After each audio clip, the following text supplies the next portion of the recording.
Hello to everybody. Hi.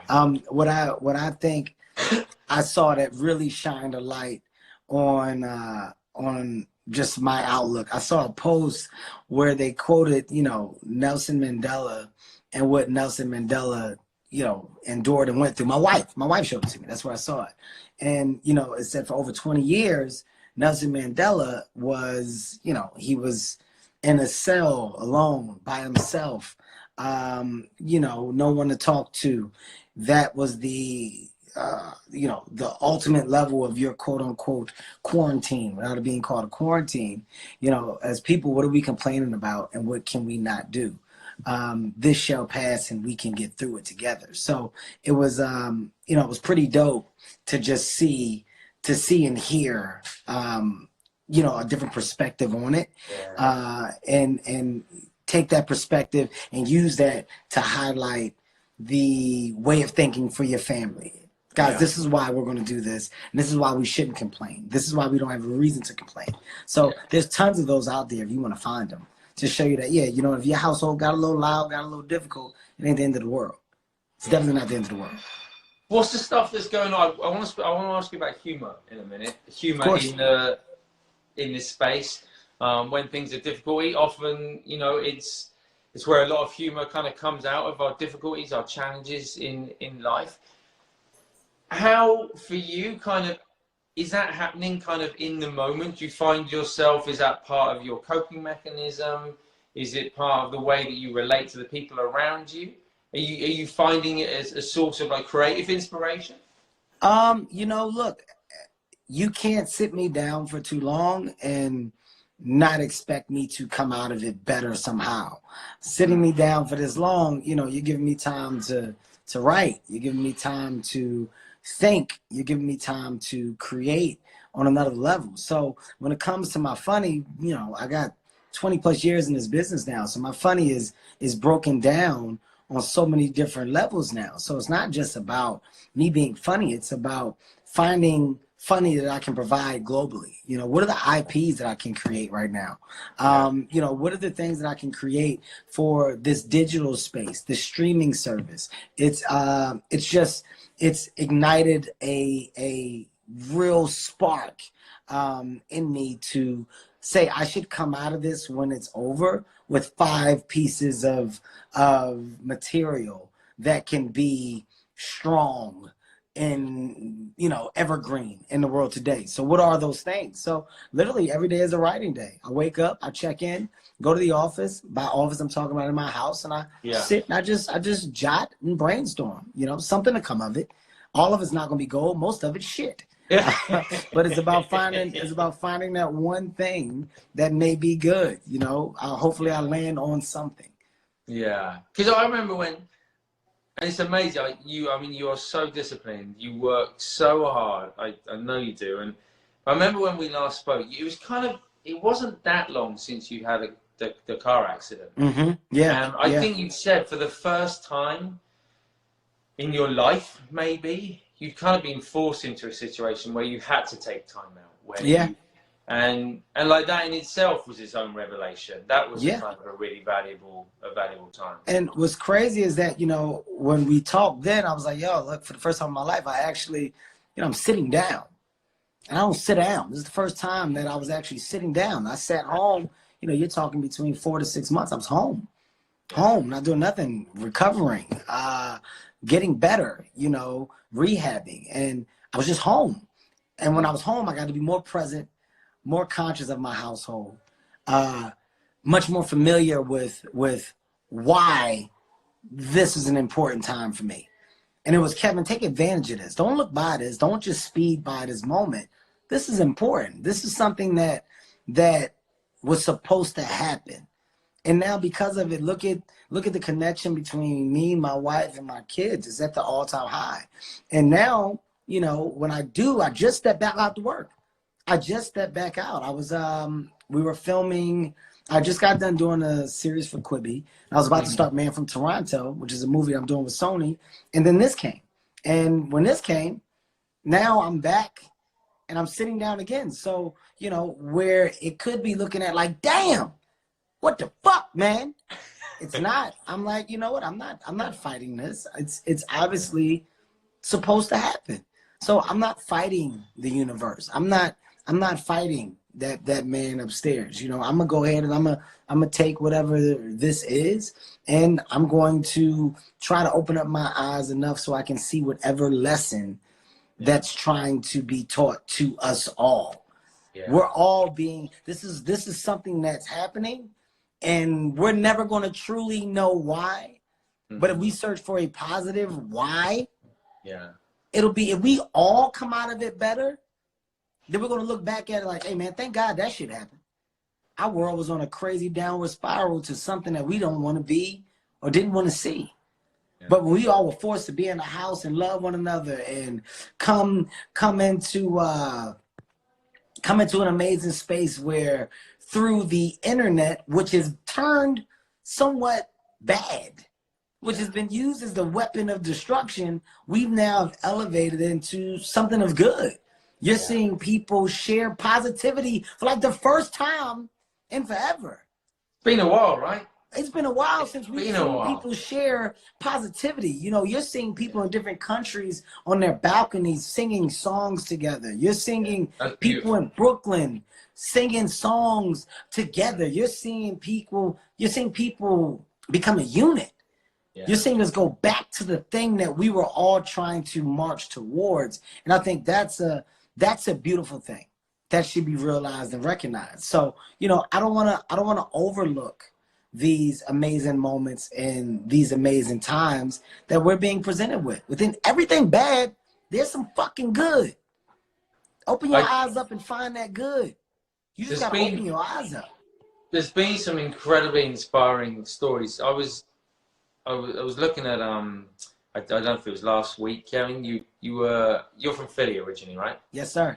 Yes, sir. And I was looking at the feed, giving meals for the elderly. I know it's something that you've been helping out a lot with. And, I feel like those kinds of stories, the way the different communities have come together in a way, I don't know, I feel like growing up, that was a thing then. That wasn't something unusual. And now it's a surprise when we see those things. It's a pleasant surprise, but it's a surprise, which says a lot about what's happened over the last 20, 30, 40 years. Right? Well, I mean, look, you just said it. You said it yourself. Like, those things are a surprise, but they shouldn't be. You know, you don't hear about those stories. And, you know, when you do see people, you know, making people aware of what they're doing, it's not for clout. You know, some people are trying to make other people aware because they're trying to start that positivity chain. Yeah. They're trying to make those links connect again, because for some reason, the positive stories don't travel at the same magnitude of the negative stories. You know, right now, if we hear that such and such got shot in the head, oh my God, it spreads like wildfire. But from the various different groups of individuals to corporations that are trying to do things like, you know, feed the elderly, that are trying to do things for our, you know, doctors that are working for the numerous amount of hours that they're working. We're trying to send supplies, food, whatever we can. You don't hear about those things. And I feel like you should, because then the world will see that it's full of just as much good as there is bad. Yeah. For some reason, it's hard for us to hear the good. And it's not that the bad is at a different volume. Yeah. It's just that that's what we choose to talk about. The good is much louder. We just don't choose to talk about it as much. Yeah. So in this case, I'm hoping and praying that, you know, the gestures on behalf of so many can be seen and understood and realized as good deeds, as people pulling together. That's what I love. That's what I'm about. That's what I stand for. Like I said, I'm gonna find some positivity, man. It could be the darkest day. I'm gonna find something to hold on to go, hey, you know what? But we got this. But we still got this. We still can do this. That's what I'm gonna do. So hopefully people see that in me and realize that, and are able to, you know, to use that as some feel good. You know, hopefully that it resonates with some or many. You know, I'm just trying to do my part, man. That's what I'm trying to do. As are we all, right? It's look, I think we're gonna do a little exercise in a minute, if that's cool. All right. Okay. Before we do, Kevin, I want to ask you, so like the current situation aside, how do you find time for your mind? So you're busy, you're doing a lot of different things, incredibly creative. What do you do to do you have moments in the day where you just step away from it all? I do now, because I just recently learned the importance of it. Yeah. Okay. And by recently, I'm saying like within the last year and a half, 2 years, I really had to learn the importance of self, right? Yeah. I was doing so much and available for so many that I found myself constantly in a tug of war. I was constantly in a tug of war of what should I do? Where should I be? Who am I trying to please? Who do I need to give attention to? And I realized that I was putting myself last. I was putting myself last, and I wasn't conscious of me, of my feel good or my mindset, or, just my personal availability to me, for me. I didn't have that, and I wasn't focused on that. So once I did realize that, I did take it more serious. So my mornings are for me.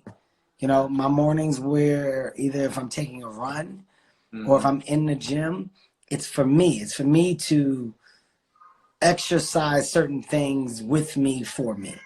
It's for me to, breathe. It's for me to, talk out loud, speak things into existence. It's for me to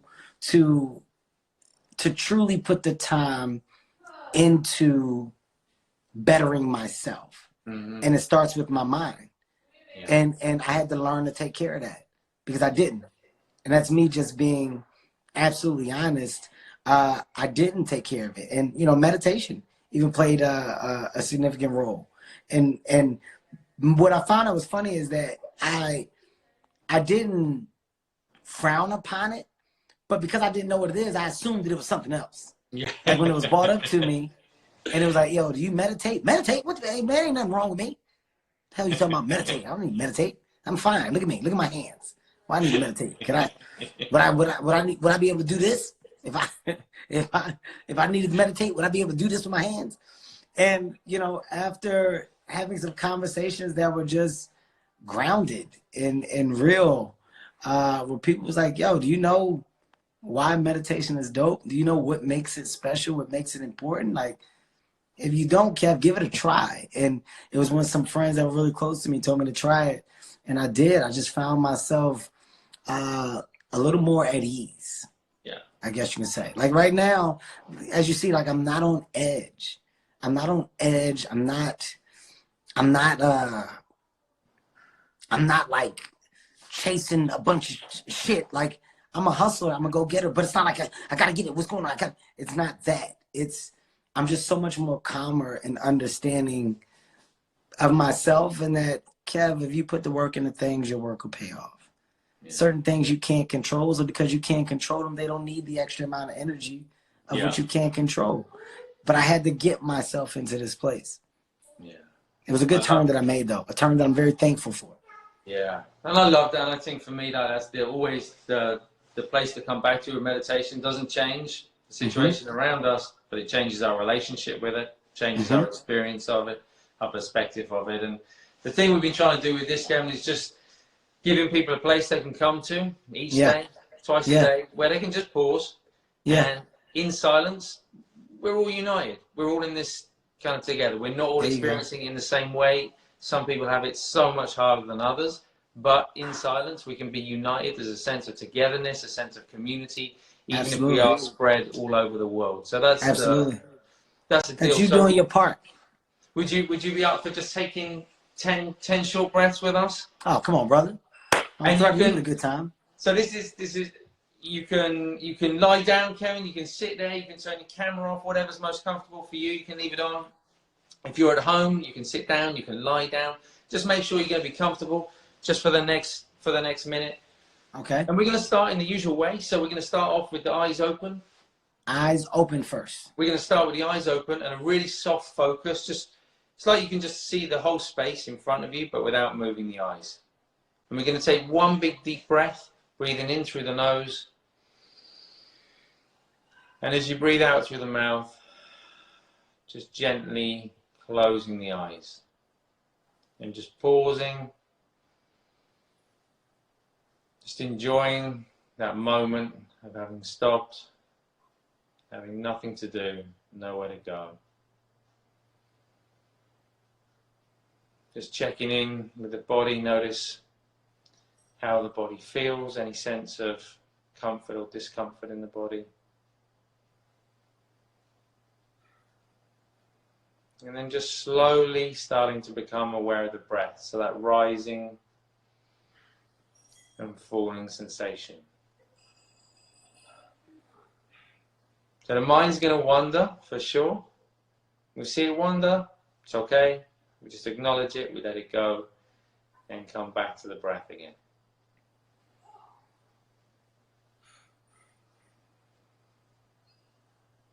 So know that when you're doing this, it's not about stopping thoughts. Just let the thoughts come and go.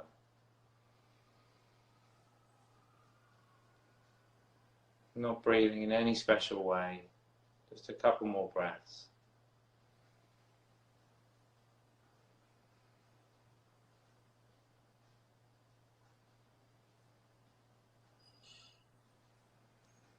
And then just gently bringing the attention back again to the body.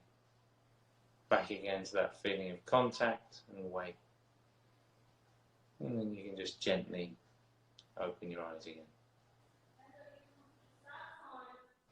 I think I nailed it.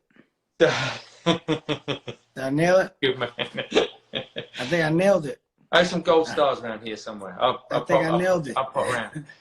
I hope all of the people, man, that are in this live, just, you know, if you took nothing from this, hopefully you just took the fact that you just witnessed just a great conversation that's authentic.